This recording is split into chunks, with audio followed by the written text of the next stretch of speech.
My name is Fraser Lappin. I'm the set and costume designer for Tally's Blood, and I'm responsible for everything we see on stage, from the set design to the prop design and the costume designs.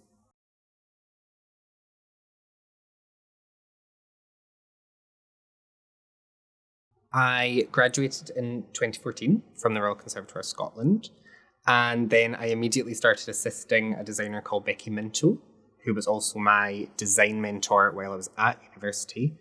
And basically from then on, I've continued to assist her and other designers and directors in Scotland, as well as model making for a lot of other designers across Scotland, the UK, and internationally. And then slowly just working my way up to designing my own smaller shows and then slightly bigger shows. And now I'm here in Perth.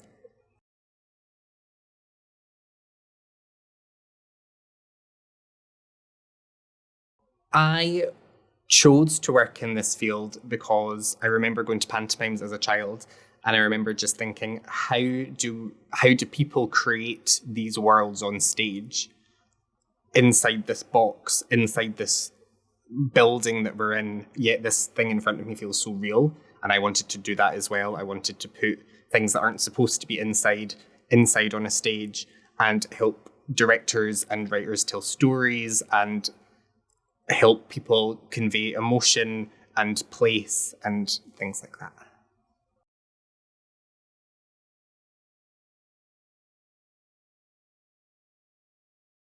So model making is very, very important to theatre design, especially.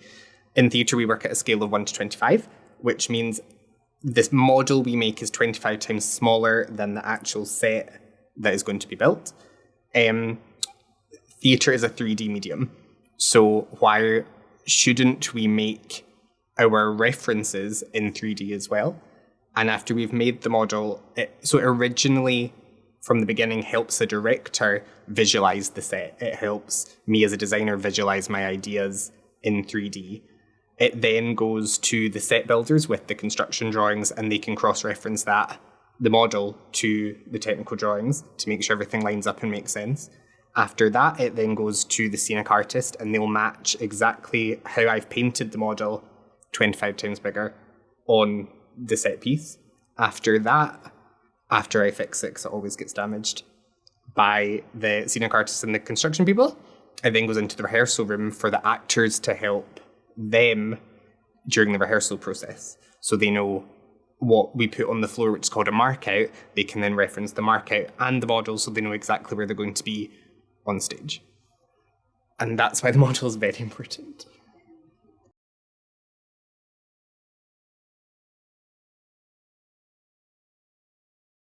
The themes of Tally's Blood are very important in telling the story of Tally's Blood.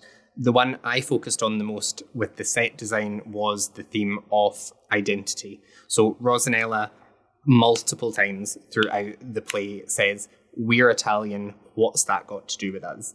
And I remember reading that and feeling ever so slightly enraged by her attitude towards this, because she has chosen to live in this country. She has made a life in this country. They own a shop in this country, but yet she doesn't want anything to do with it. And I just thought this is a really confusing attitude for someone to have. And then I think reading the play, you may begin to understand why she thinks that. But when you first hear it, I was personally just quite enraged by the whole thing. So the set came about from that idea. So I started originally with the circle of keeping the whole action floating above the stage and hoping to make it feel quite isolated, as I think Rosanella feels in this country. And this Italian immigrant family may also feel isolated from the rest of the community. We then put the flats, the almost single-story tenements around the side to almost cage them in, box them in, and make them feel quite small. The set is quite big. It's a tall set, and that's also why we made the circle quite small, to make the set feel taller. So as much as they don't want anything, Rosanella doesn't want anything to do with Scotland and what's that got to do with us, it's ever present and it's just looming over them this whole time. And they are integrated into it because they run a coffee shop and they they'll deal with the public and the community. They're part of the community. And I felt like I had to show that, or almost prove Rosanella wrong by the set design. So the themes of the play, again, highly influenced the look of the costume designs for the play. So we span, I think it's about 15 years, the late 1930s, mid 1940s, and mid 1950s, all very, very specific and different time periods in terms of costume and the look of the show. But for me, specifically, it was trying to convey an idea of the poverty of Hamilton at the time. It's never specifically said that the play is set in Hamilton, but Anne-Marie de Mambro's family is from Hamilton, so we presume, and she has said, that it's probably set somewhere around the Hamilton area.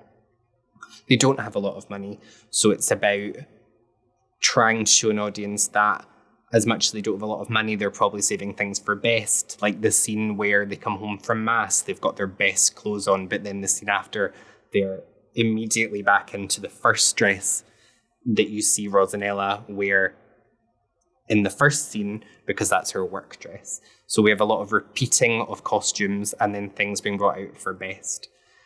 When we move into 1943, I want to say, a very specific thing that I wanted to try and get in was the gas masks, because that helps with cementing us in. We are definitely in wartime now.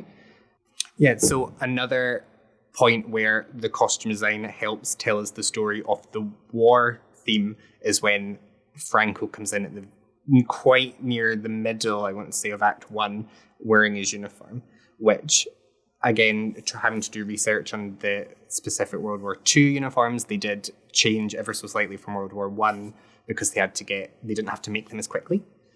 So they had more time to almost design them because they were prepared for a Second World War and they weren't for the First World War. In terms of the theme of poverty, Bridget was my problem or challenge, as, probably a better way to describe it, character. She is very poor. Her dad works down the pits. Halfway through the play, he dies, and they don't have a lot of money, so her mum is suddenly a single mum. I think they say she has 7 brothers and sisters, so there's a lot of them. So for Bridget, I had to try and make her beautifully poor because we want to love Bridget. Bridget is, I think, the gem of the play. We feel sorry for Bridget, and then we just see her slowly getting more and more empowered as a woman as the play goes on. She has to go for an abortion. She has to deal with being a war widow. She has so much going on, but yet throughout the play you see her grow. And I think the costume design, I tried to make the costume design show that as the play goes on, she starts to wear slightly more business attire near the end. She's got a job, she's making her own money, so she's making her own decisions on what she has to wear. And she just, to me, I'm trying to show her becoming more and more powerful as the play goes on.